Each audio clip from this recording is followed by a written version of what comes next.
শুভ দুপৰীয়া সকলোকে। এয়া সৰিয়হৰ শাক। যিসকলৰ গেছ আছে মানে তেওঁলোকেতো শাক খাবলৈ দিগদাৰ পায় বা খাবলৈ নোৱাৰে, তেওঁলোকৰ বাবে এটা টিপছ দিছোঁ আজি।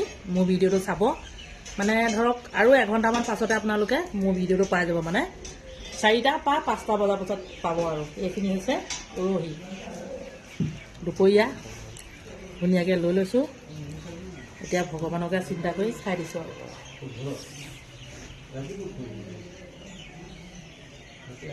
বহুত ধুনীয়া।